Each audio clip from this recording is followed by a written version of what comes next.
Inilah perahu jong. Perahu kecil tanpa awak ini masih populer sebagai permainan rakyat di wilayah Provinsi Kepulauan Riau. Namun seiring kemajuan zaman, peminat permainan ini dari waktu ke waktu kian berkurang. Peminat perahu jong saat ini tinggal dari kalangan orang tua-tua saja, sedangkan dari kalangan generasi muda sangat minim sekali. Itu pun hanya sebatas memainkan saja. Mereka tidak mengetahui sama sekali cara membuat perahu jong ataupun nilai-nilai yang terkandung dalam permainan ini.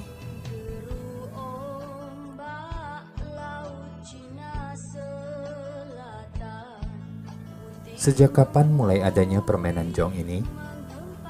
Tidak ada yang mengetahuinya dengan pasti. Namun demikian, permainan ini sudah dikenal dan diwariskan secara turun-temurun sejak adanya Kerajaan Melayu.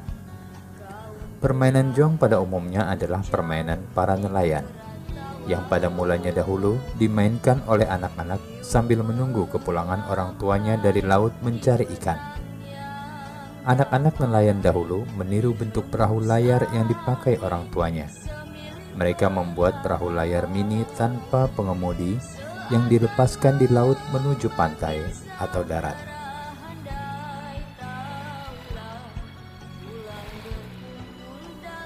Pada perkembangannya, permainan ini tidak saja dimainkan oleh anak-anak, melainkan juga oleh orang dewasa. Para nelayan memainkan jong apabila mereka tidak pergi melaut, terutama pada waktu angin sangat kencang. Mereka memainkan jong untuk mengisi waktu luang agar tidak bosan di rumah. Untuk memainkan jong tidaklah mudah, dibutuhkan keterampilan khusus.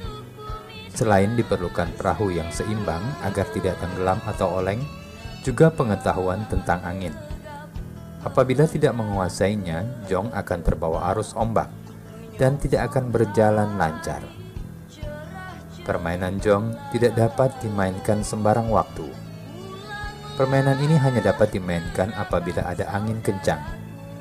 Oleh sebab itu, jong ramai dimainkan oleh masyarakat Melayu pada waktu musim utara dan pada musim selatan. Pada musim ini, arah angin bertiup dari laut ke darat. Permainan jong dimainkan oleh para nelayan pada siang dan sore hari.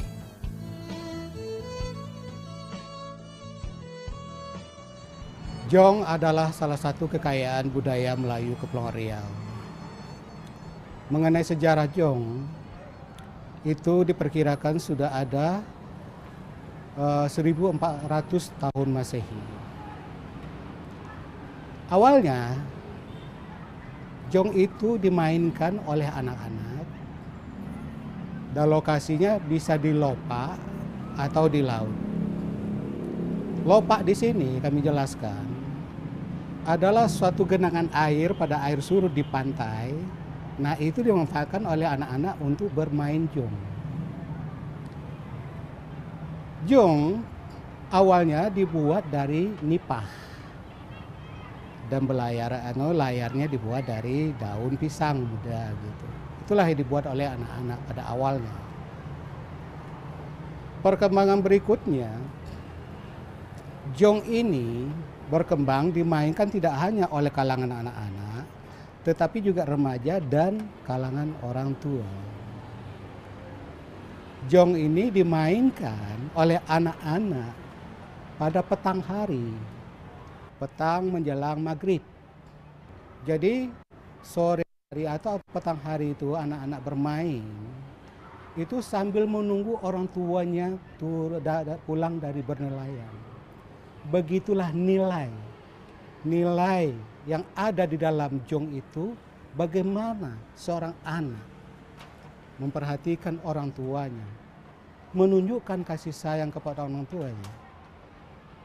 Nah, akhirnya menjadi dilombakan jong ini, dilombakan. Nah, disitulah pada waktu di perlombaan itu sudah mulai terjadi variasi ukuran jong. Dibuat dari kayu tertentu, kemudian terjadi variasi. Panjangnya ada yang 160 sampai 220. 120 sampai sekian gitu. Kemudian ada 120 ke bawah. Jadi bervariasi panjangnya jong. Begitu juga kalau bervariasi panjangnya, bervariasi pula lebarnya.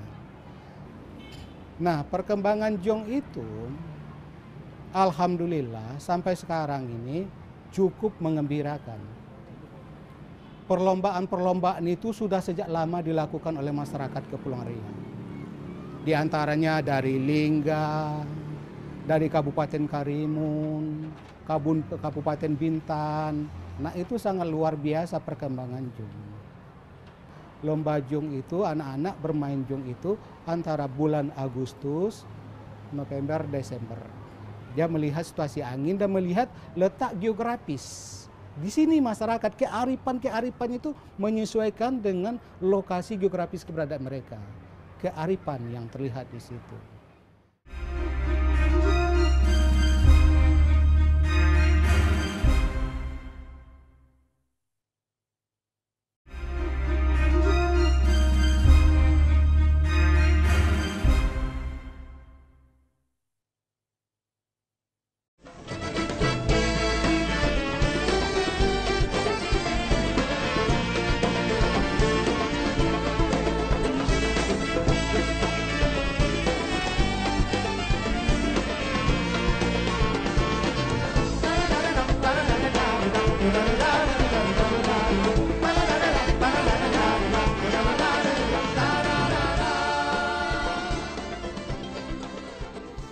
Permainan jong hampir dikenal di seluruh Kepulauan Riau.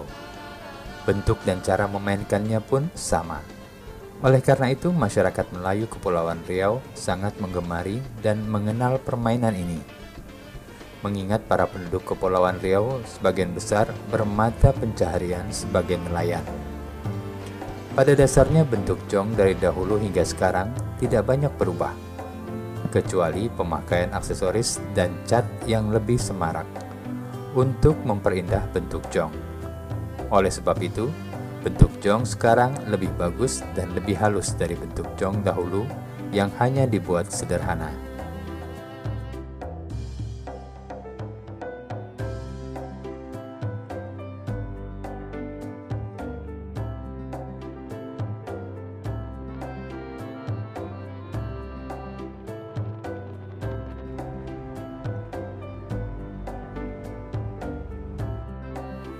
Jong terbuat dari kayu yang sangat ringan. Biasanya masyarakat seakan memilih kayu pulai untuk bahan jong.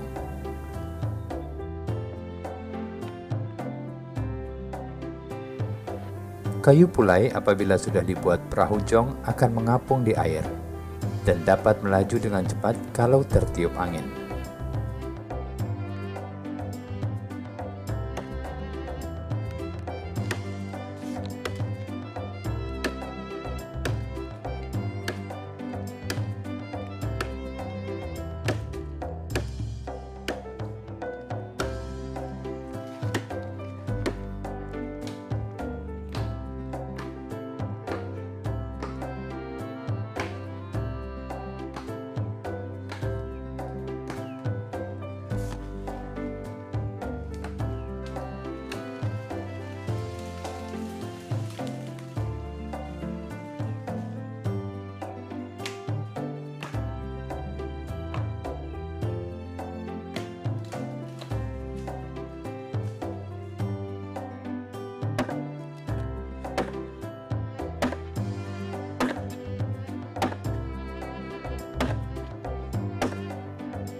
Proses pembuatan jong tidak terlalu rumit, seperti membuat alat permainan yang lain.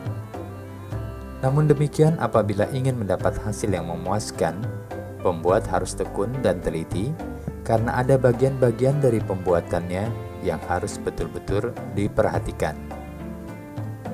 Cara membuatnya dapat dikatakan mudah, dan alat-alat yang dipergunakannya juga sederhana, seperti parang, kapak, gergaji, pahat, paku, amplas, cat, dan palu. Dari awal itu kan awalnya kita nebang kayu, namanya kayu pulai. Nah, lepas itu habis kita potong kayu itu, kita bawa pulang, langsung kita bikin. Nah, terus itu kita bikin dasarnya dulu, udah jadi dipasang saut, dipasang apa, diamplas. Nah, terus itu udah kira-kira udah cukup, tipis, ringan. Ya mungkin kita ukur seimbangnya itu, dibikin layarnya itu, dan juga dibikin KT, dan juga batang KT juga KT yang juga bikin langsung. Tuh. Menurut orang tua saya bikin ya kayak gitulah, gitu kan. Tapi kalau bentuk sautnya itu mungkin bisa kita rubah, gitu kan. Atau model yang lama atau yang sekarang kita rubah.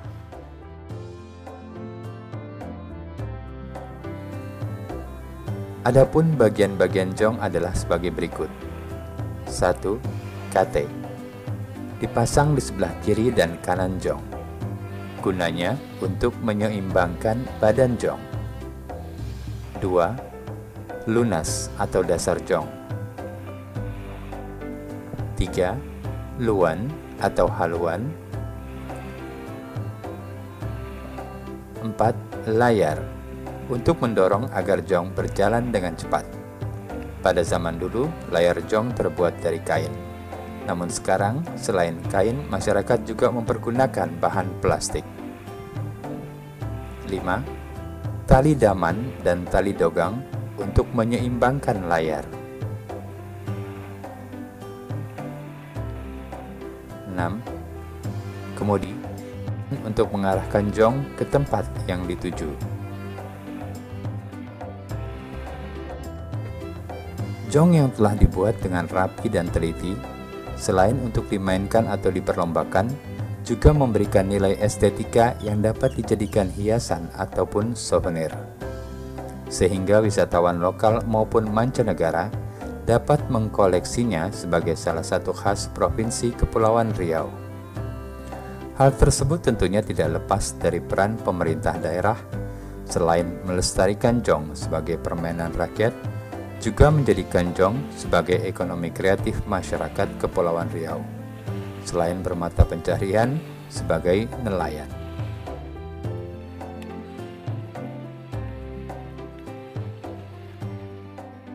Saya mengenal jong ini dari usia kelas 4 SD gitu. Nah, kemudian jong ini yang saya tahu pertama kali saya buat dari pelepah sagu untuk permainan anak-anak waktu itu.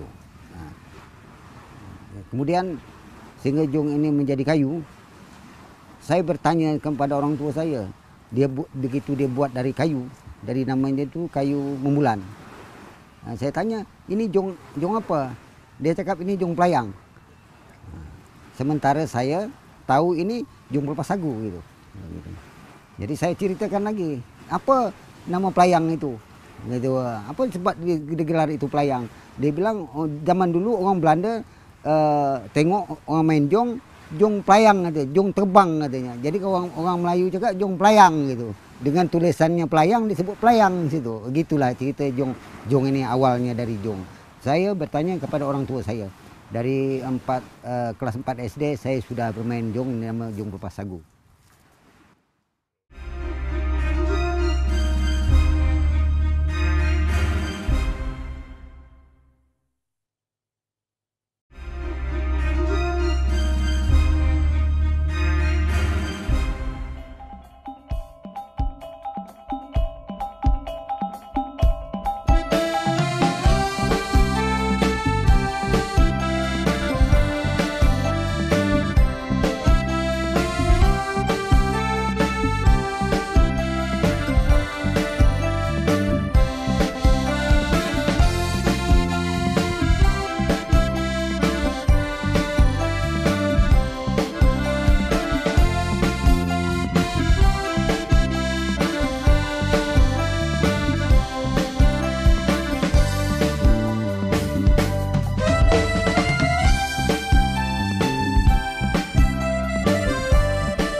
Belakangan ini, hampir di setiap daerah di wilayah Provinsi Kepulauan Riau, setiap tahunnya menyelenggarakan lomba perahu jong. Terutama pada perayaan ulang tahun kemerdekaan atau event-event kebudayaan lainnya. Dalam perlombaan, para pemain jong hanya meluncurkan jong dari tengah laut menuju pantai. Jarak yang harus ditempuh oleh setiap jong ditetapkan kurang lebih 500 meter dari pantai. Adapun jong yang paling dulu sampai di pantai dinyatakan sebagai pemenang atau juara lomba. Beberapa ketentuan-ketentuan yang biasanya diterapkan dalam perlombaan jong antara lain: 1. Jalan jong harus lurus, tidak boleh menyimpang dari jalur yang telah ditetapkan. 2. Garis batasan antara jalur atau lebar jalur jong kurang lebih 150 cm. 3. Jong yang keluar dari garis batas atau tumbang dalam perlombaan dinyatakan kalah atau gugur. 4. Jikalau terdapat jong yang rusak, tidak boleh diperbaiki selama pertandingan. 5. Jong yang menang adalah yang dapat memasuki finish atau tiba di pantai yang telah ditentukan.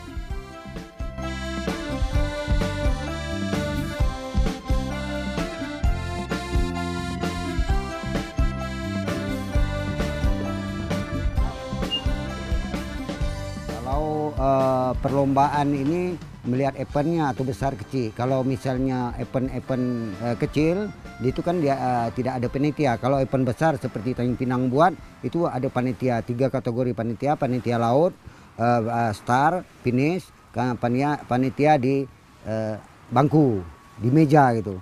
Jadi 3 kategori panitia. Itu permainan jong ini. Kemudian dalam kategori jong kecil, sedang dan besar. Itu saja yang dipermainkan. Kemudian melihat keadaan angin, siklon alam, sepertinya angin selatan itu tidak ada hujan, anginnya merata, kemudian airnya stabil, tidak seperti musim-musim lainnya. Itu diadakan untuk permain jong. Jadi diperlombakan pada hari-hari yang tertentu seperti hari-hari besar, ya 17 Agustus contohnya, umum itu 17 Agustus. Kemudian yang dimain itu untuk latihan-latihan aja orang, gitu. Memang ada peraturan. Misalnya dalam jong kategori sedang lah kita katakan, itu 100 buah. 100 buah itu biasanya dimain itu 10 kali lepas. Diambil 1, 2, 3. Itu untuk babak penyelisihan. Setelah dilepas 10 tadi 5 kali buah, itu ada 15 jong. Nah, 15 jong ini dibagi 2. Satu diambil 1, 2, 3 lagi, dan satu finalnya diambil 1, 2, 3, 4. Arti kata mengambil juara 1 dan harapan 1 juara 4 tadi. Itulah permainannya. Karena jong ini ada yang berminat, ada yang banyak yang berminat jong ini, minta buat souvenir itu sekecil mungkin supaya mereka dapat dan dibuka-buka supaya mereka dapat dibawa keluar. Ini permintaan orang-orang luar untuk jong ini. Dan kategori yang sedang atau yang kecil itu yang bisa dipermainkan ada juga, seperti orang-orang dari Malaysia, Singapura itu beli di sini juga, diambil itu jong itu, dibeli ya. Nah, sementara karena permintaan kayu pulai yang dibuat gitu. Itu kalau seandainya orang meminta dengan cara kayu lain selain dari pulai, itu boleh, tidak ada masalah yang nama jong. Sehingga karakter jong budayanya tidak berubah. Budaya Melayu, Kepulauan Riau khususnya gitu. Jong sebagai salah satu khasanah budaya tentunya harus dilestarikan secara turun-temurun, sehingga jong tetap lestari dan tidak punah ditelan zaman. Bukan hanya pemerintah, budayawan, tokoh masyarakat, maupun kalangan tertentu saja, tetapi pelestarian budaya dan nilai-nilai yang terkandung di dalamnya adalah tanggung jawab semua rakyat Indonesia yang beragam suku dan istiadatnya. Jong akan selalu di hati masyarakat Kepulauan Riau. Ibarat kata pepatah, tak lapuk dek hujan, tak lekang dek panas. Demikianlah jong sebagai warisan budaya kita semua.